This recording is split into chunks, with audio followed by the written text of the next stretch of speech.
Kementerian Kesihatan dengan rasa duka cita hari ini memaklumkan 5 kes COVID-19 disahkan kembali ke rahmat Allah. Yang berhormat Datuk Seri Setia Dr. Haji Awang Muhammad Isham bin Haji Jaafar, Menteri Kesihatan memaklumkan perkara tersebut semasa sidang media situasi terkini jangkitan COVID-19. Sidang media berlangsung di Dewan Al-Afiah Kementerian Kesihatan. Menyertai sidang media tersebut Yang Berhormat Pihin Orang Kaya Seri Kerna, Datuk Seri Setia Dr. Haji Awang Abu Bakar bin Haji Apong, Menteri Hal Ehwal Dalam Negeri, Yang Berhormat Datuk Seri Setia Dr. Awang Haji Muhammad Amin Liu bin Abdullah, Menteri di Jabatan Perdana Menteri dan Menteri Kewangan dan Ekonomi Kedua, dan Yang Berhormat Datuk Seri Setia Awang Abdul Muttalib bin Pihin Orang Kaya Seri Setia Datuk Paduka Haji Muhammad Yusof, Menteri Pengangkutan dan Info Komunikasi. Kes 7067 seorang perempuan berumur 87 tahun dan kes 2922 seorang lelaki berumur 52 tahun telah meninggal dunia disebabkan oleh masalah paru-paru disebabkan jangkitan COVID-19. Kes 3521 seorang lelaki berumur 67 tahun dan kes 6327 seorang lelaki berumur 47 tahun telah mengalami beberapa masalah kesihatan dan tidak dikategorikan sebagai kematian disebabkan COVID-19. Manakala bagi kes 5018, seorang lelaki berumur 70 tahun, punca kematian masih dalam siasatan. Di kesempatan ini, saya mewakili warga Kementerian Kesihatan dan keseluruhan rakyat negara Brunei Darussalam mengucapkan takziah kepada keluarga-keluarga kes berkenaan. Semoga roh mereka dicucur rahmat dan ditempatkan bersama para salihin. Sementara itu, 242 kes baharu jangkitan COVID-19 disahkan hari ini, menjadikan jumlah keseluruhan kes jangkitan meningkat kepada 7,568 kes. Terdapat 55 tambahan kes-kes baru pada 16 kluster aktif yang sedia ada, yang merupakan kontak-kontak terdekat kepada beberapa kes positif sebelumnya. Sementara itu, terdapat 8 kluster baru telah dikesan yang membawa kepada jumlah kluster aktif sebanyak 131 kluster. Kluster-kluster ini ialah kluster 7266 yang mengandungi 6 kes, kluster 7215 4 kes, kluster 6987 4 kes, kluster 7327 4 kes, kluster 7339 mengandungi 7 kes, kluster Guardian Distribution Center 6 kes, kluster Sundi Heavy Machineries 6 kes dan kluster syarikat Dayang Damit dan rakan-rakan yang mengandungi 12 kes. Sementara itu, terdapat 1 kes import yang dicatatkan yang telah tiba ke negara Brunei Darussalam daripada Manila melalui Singapura pada 19 September 2021 dengan menaiki penerbangan Singapura SQ146. Manakala terdapat 137 kes baru yang masih dalam siasatan bagi mengenal pasti sumber jangkitan.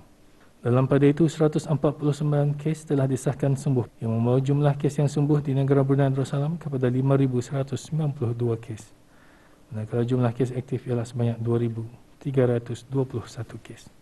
Di kalangan kes-kes yang dirawat di Pusat Pengasingan Kebangsaan, 6 kes adalah dalam kategori 5 dan sedang dirawat di unit rawatan intensif. Kesemua mereka memerlukan bantuan mesin pernafasan ataupun artificial ventilation, dan 1 kes masih lagi memerlukan bantuan mesin tambahan hadlang mesin ataupun ECMO. Sementara itu, 30 kes lain dikategorikan dalam kategori 4. Itu mereka yang memerlukan bantuan oksigen dan adalah di bawah pemantauan rapi. Dalam tempoh 24 jam yang lalu, sebanyak 3,857 sampel telah diuji bagi virus SARS-CoV-2 yang membawa jumlah keseluruhan ujian makmal dijalankan sejak Januari 2020 kepada 364,939 ujian. Dalam sidang media tersebut, Menteri Kesihatan juga memaklumkan pada 1 Oktober 2021, sebanyak 2,230 orang telah menerima suntikan vaksin COVID-19. Ini bermakna di bawah program vaksinasi kebangsaan, sebanyak 296,142 orang telah menerima 1 dos vaksin COVID-19, iaitu 65.3% daripada jumlah penduduk negara. Manakala 196,675 orang telah melengkapkan 2 dos vaksin COVID-19, 43.4% daripada jumlah penduduk negara.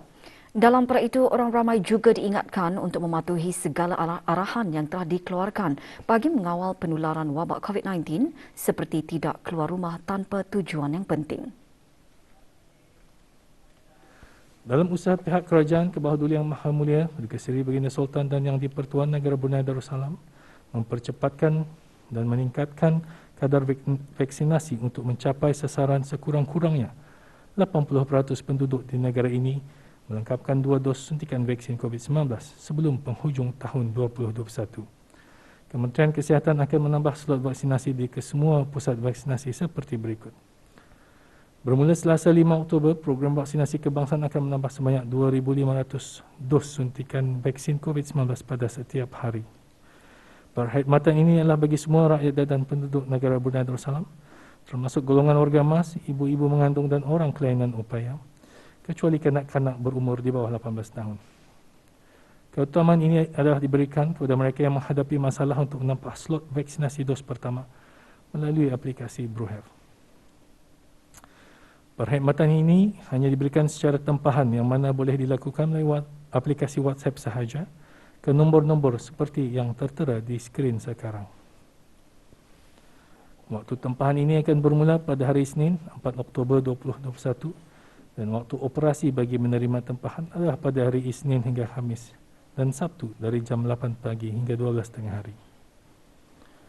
Tempahan yang berjaya dibuat akan menerima pesanan ringkas SMS dari Kementerian Kesihatan dalam tempoh 24 jam dari hari membuat tempahan. Maklumat yang diperlukan semasa membuat tempahan slot adalah nama penuh, nombor kad pintar, nombor BruHim jika ada, dan nombor telefon untuk mudah dihubungi.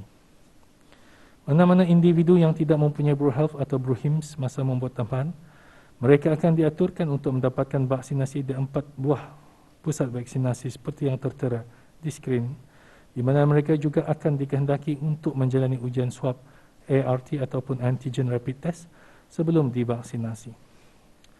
Waktu operasi bagi perkhidmatan vaksinasi slot-slot tambahan ini di kesemua pusat-pusat vaksinasi adalah seperti yang tertera di skrin sekarang. Ke bawah Duli Yang Maha Mulia Perdana Seri Baginda Sultan dan Yang di-Pertuan Negara Brunei Darussalam telah pun mengurniakan titah perkenan bagi bantuan berupa kewangan dihulurkan kepada 3 golongan pekerja di sektor swasta yang terkesan dari pandemik COVID-19. Menurut Menteri di Jabatan Perdana Menteri dan Menteri Kewangan dan Ekonomi Kedua, bantuan kewangan tersebut bagi memastikan kesejahteraan rakyat dan penduduk tetap negara ini, khususnya mereka yang bekerja dengan sektor swasta yang terkesan dari pandemik COVID-19 yang mendapat gaji pokok RM1,500 dan ke bawah sebulan. 3 golongan yang dimaksudkan berkenaan adalah mereka yang kehilangan pekerjaan di mana pemberhentian adalah disebabkan oleh impak pandemik COVID-19 kepada syarikat dan bukan disebabkan oleh tindakan disiplin yang dikenakan oleh pihak syarikat atau pekerja berkenaan berhenti sendiri. Mereka yang dicutikan tanpa gaji melebihi 7 hari sama ada disebabkan oleh impak pandemik COVID-19 kepada syarikat yang berkenaan atau dikeluarkan quarantine order oleh Kementerian Kesihatan, dan mereka yang bekerja sendiri ataupun self-employed ataupun freelance. Bantuan ini tidak termasuk mereka yang bekerja di sektor awam dan syarikat-syarikat berkaitan kerajaan ataupun government link companies. Menteri di Jabatan Perdana Menteri dan Menteri Kewangan dan Ekonomi Kedua juga menjelaskan mengenai tata cara dan kriteria untuk mendapatkan bantuan adalah seperti pekerja yang kehilangan pekerjaan dan dicutikan tanpa gaji. Para pemohon perlu menghadapkan permohonan bantuan mereka melalui Sistem Kebajikan Negara ataupun SKN yang telah diubah khas untuk memproses permohonan yang dimaksudkan dan boleh diakses melalui laman sesawang SKN. Pemohon hendaklah mendaftar dan mencarum secara aktif dengan TAP sehingga sekurang-kurangnya bulan Julai 2021. Sementara itu, surat akuan dari majikan perlu dimuat naik ke dalam sistem kebajikan negara. Dengan surat itu menyatakan tarikh bermula mereka diberhentikan disebabkan impak pandemik COVID-19 kepada syarikat, bukan disebabkan tindakan disiplin yang dikenakan oleh pihak syarikat atau pekerja berkenaan berhenti sendiri. Bagi pekerja yang dicutikan tanpa gaji melebihi 7 hari, sama ada disebabkan oleh impak pandemik COVID-19 kepada syarikat yang berkenaan atau dikeluarkan quarantine order oleh Kementerian Kesihatan. Surat dari majikan yang menjamin pekerjaan mereka setelah situasi kembali seperti biasa dan screenshot quarantine order dari aplikasi BruHealth hendaklah dimuat naik ke dalam SKN.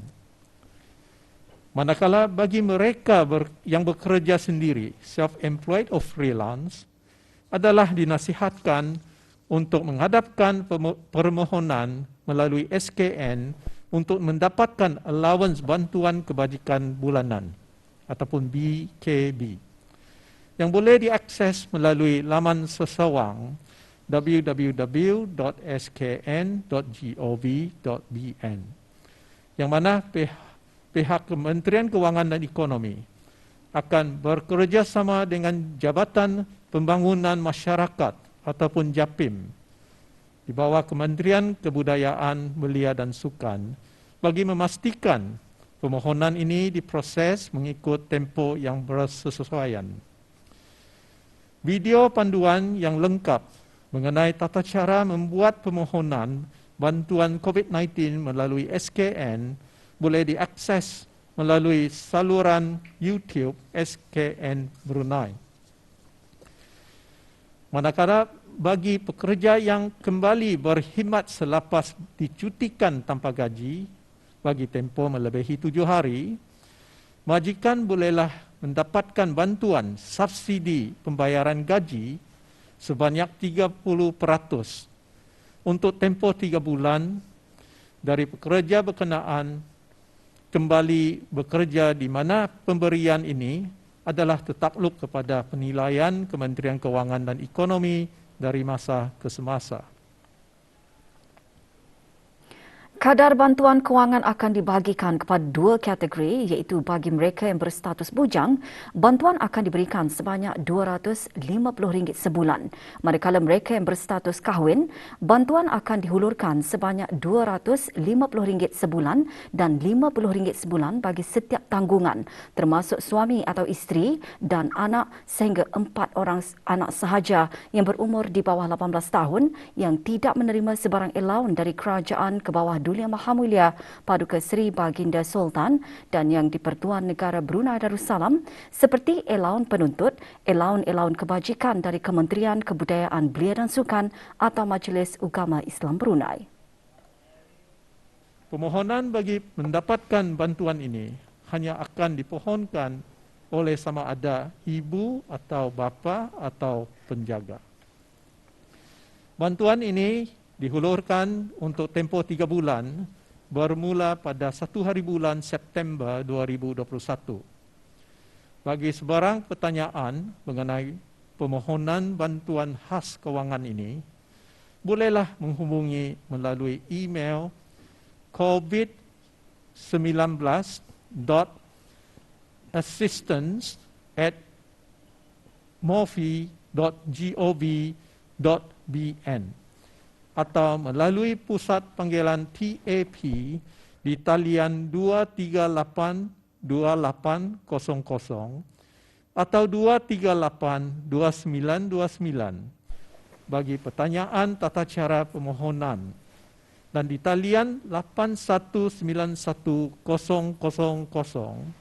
bagi Jabatan Perbendaharaan bagi pertanyaan pembayaran. Walau bagaimanapun, pemohon akan dimaklumkan melalui SMS notification berkenaan dengan status permohonan dan pembayaran.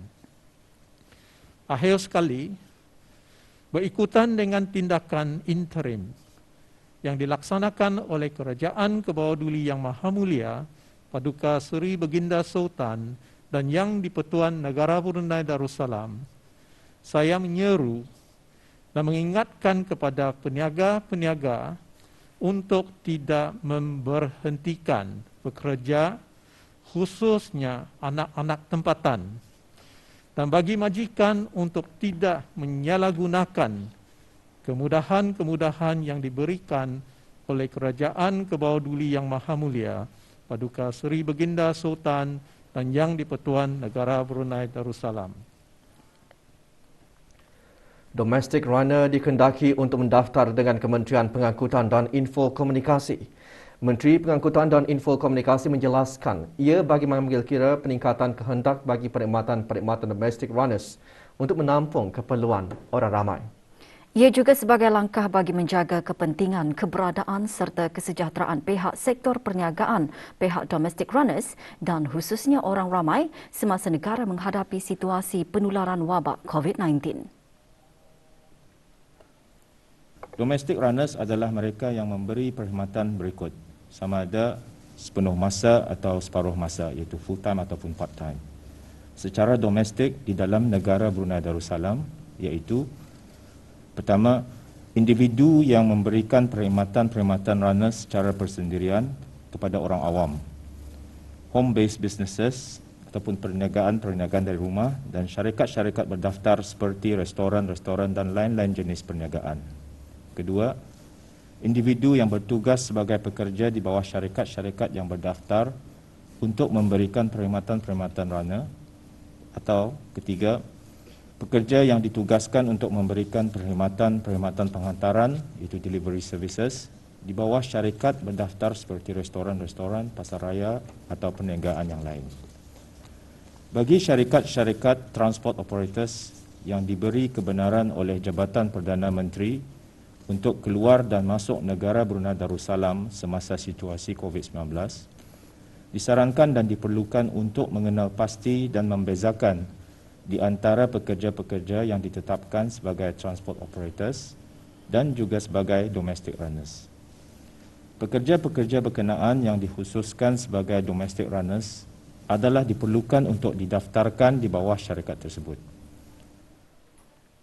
Untuk memudah cara proses pendaftaran, Kementerian Pengangkutan dan Infokomunikasi akan membukakan pendaftaran bagi domestic runners secara dalam talian melalui laman sesawang www.mtic.gov.bn/pendaftaran bermula hari Sabtu 2 Oktober 2021 dan pendaftarannya adalah percuma.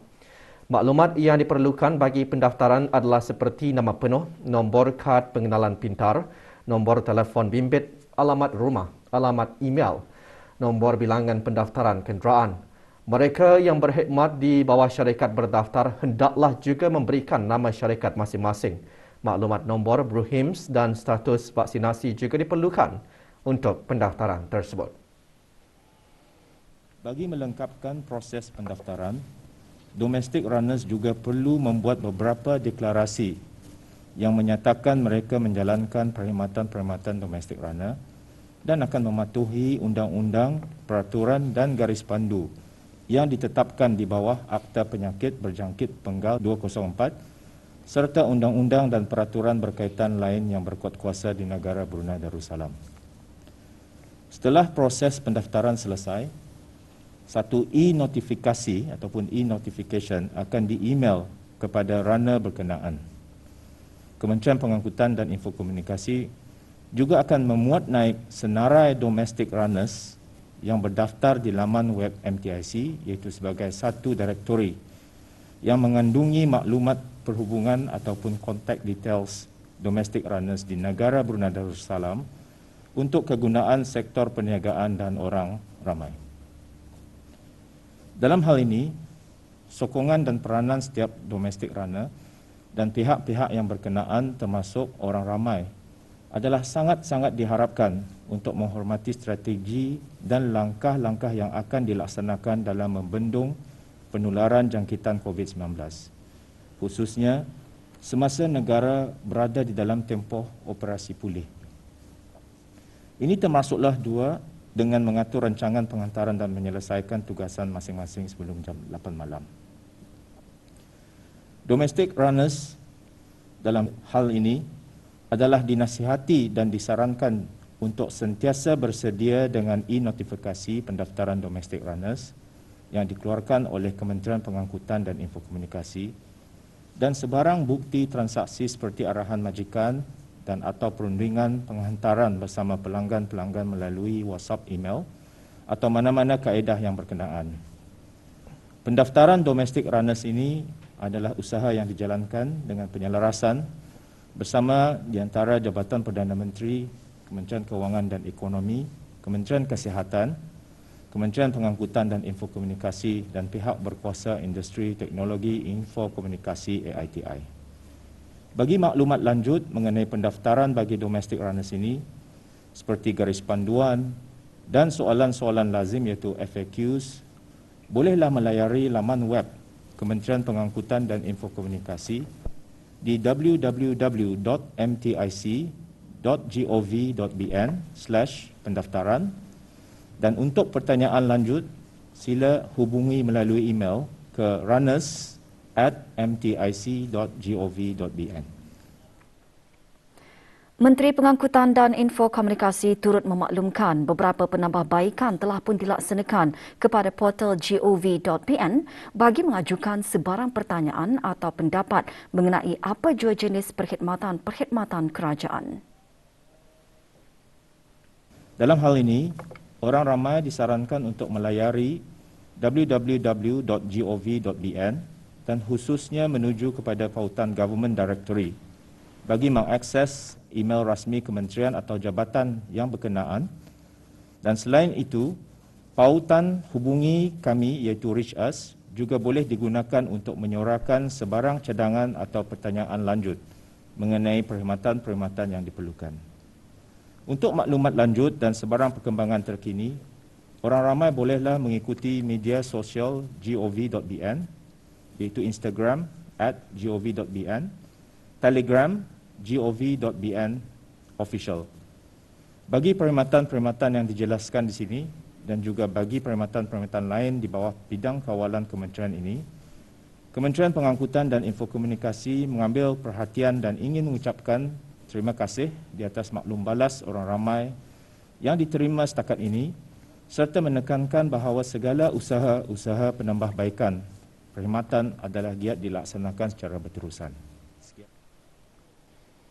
Sebagai penambahbaikan proses pengundian dan pemilihan calon-calon penghulu mukim dan ketua kampung dengan menggunakan sistem pengundian secara elektronik, Kementerian Hal Ehwal Dalam Negeri telah melancarkan sistem dan aplikasi mudah alih e-undi PMKK. Sistem tersebut mempunyai 3 tata cara pengundian iaitu menggunakan aplikasi mudah alih e-undi yakni online voting, tablet yakni offline voting dan kertas undi yakni ballot papers, manakala hasil pengundian disimpan di dalam sistem berkomputer untuk proses penganalisaan dan mengeluarkan keputusan dengan lebih efisien dan cepat.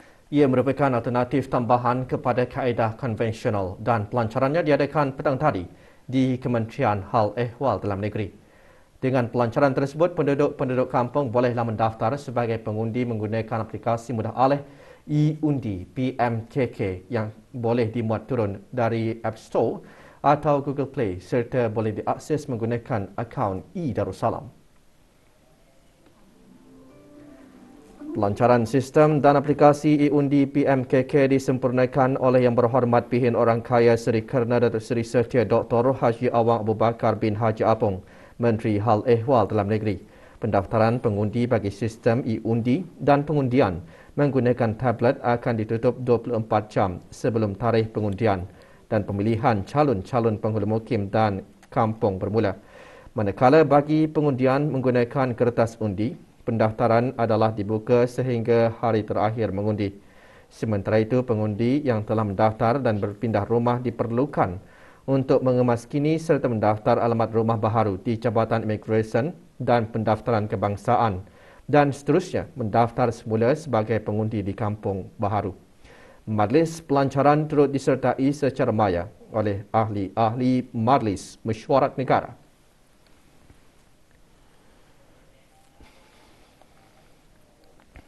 Bagi membantu golongan memerlukan di negara ini, terutama sekali mereka yang berdepan dengan kesukaran semasa pandemik COVID-19, Duta Besar Istimewa dan Mutlak Republik Persekutuan Jerman dan ahli-ahli komuniti perniagaan Jerman menyerahkan sumbangan berupa makanan asasi.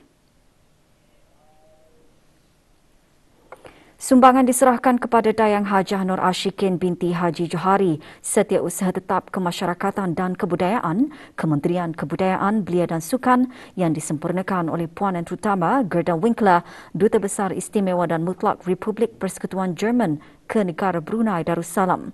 Sumbangan padu lalu itu diadakan di Stadium Negara Hassan Al-Bolkiah. Sementara itu, 215 beg beras disumbangkan petang tadi kepada kempen sumbangan pandu lalu yang diadakan di Stadium Negara Hassan Al-Bolkiah. Sumbangan adalah derma daripada orang ramai melalui Majlis Belia Brunei. Hadir mewakili penyerahan sumbangan yang berhormat Dayang Karunisa binti Haji Ashari, Ahli Majlis Mesyuarat Negara, selaku Presiden Majlis Belia Brunei dan diterima oleh Dr. Siti Nurhalbi binti Haji Wasafillah, Timbalan Setiausaha Tetap Kementerian Kebudayaan, Belia dan Sukan.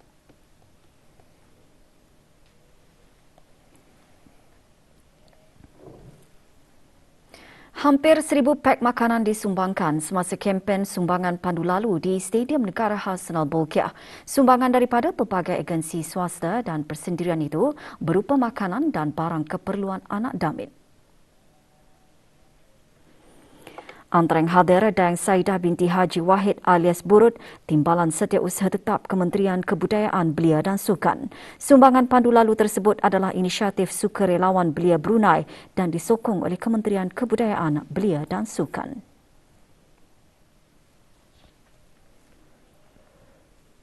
Lima 50 pelajar yang memerlukan dari Institut Tahfiz Al-Quran Sultan Haji Hassan Al-Bolkiah dan 50 pelajar di bawah Kementerian Pendidikan menerima sumbangan kad SIM dan data tambahan dari warga Pusat Serantau Simeo Voktek.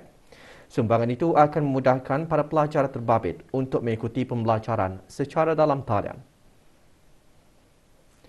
Sumbangan di Jabatan Pendidikan Kurikulum Lambat Kanan diserahkan oleh Awang Alias bin Haji Abu Bakar, Pengarah Pusat Serantau Simeo Voktek, kepada Awang Muhammad Nur Ilham bin Haji Jais, Pemangku Pengarah Pendidikan Kurikulum.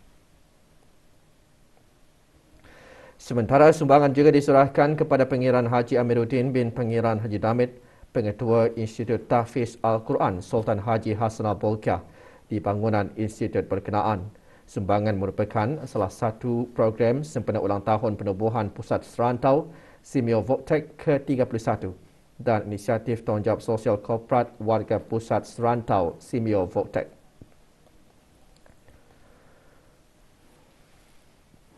Berikutan penyebaran mesej tular melalui aplikasi media sosial WhatsApp baru-baru ini mengenai perutusan Menteri Kebudayaan, Belia dan Sukan sempena Hari Antarabangsa Warga Emas 2021, Kementerian Kebudayaan, Belia dan Sukan memaklumkan kes berkenaan sedang dalam siasatan pasukan polis di Raja Brunei. Kementerian Kebudayaan, Belia dan Sukan memaklumkan dalam perutusan tersebut tidak pernah menyatakan TAP bagi 55 tahun ditunda menjadi 60 tahun.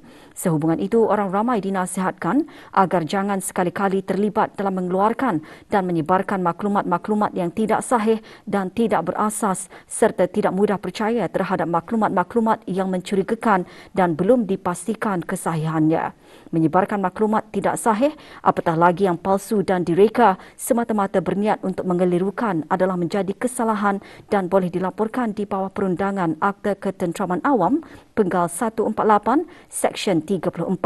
Bagi maklumat lanjut, hubungi talian 238-2130 semasa waktu pejabat atau email ke info@kkbs.gov.pn atau layari www.kkbs.gov.pn.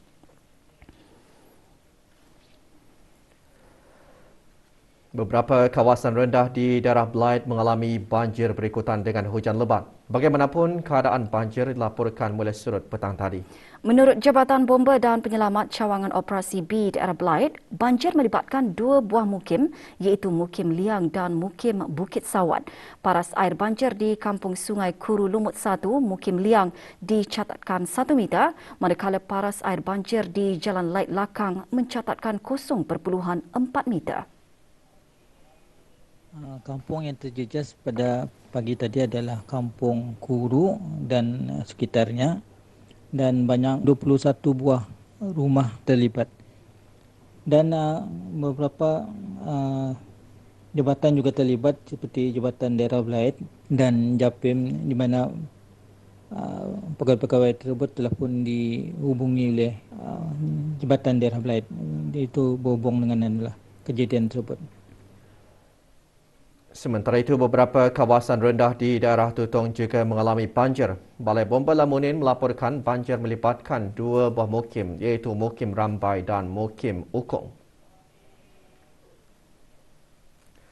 Paras air banjir di Jalan Kerancing, Jalan Benutan, Jalan Bangkuru di Mukim Rambai dicatatkan meningkat sehingga 0.60 meter. Ia menyebabkan jalan-jalan di kawasan tersebut tidak selamat untuk dilalui oleh kenderaan. Sementara Jalan Kuala Ungar, Jalan Rumpo, Jalan Rambai dan Jalan Sulap Samad boleh dilalui oleh kenderaan biasa. Dalam pada itu, beberapa buah rumah di kawasan menuju Masjid Kampung Bukit dan Jalan Melaboi di Mukim Okong dinaiki air setinggi lebih 1 meter. Berikutan keadaan cuaca aktif ketika ini, pemantauan paras air banjir oleh beberapa agensi bersama penghulu-penghulu mukim dan ketua-ketua kampung akan terus dilaksanakan demi keselamatan dan kesejahteraan penduduk kampung.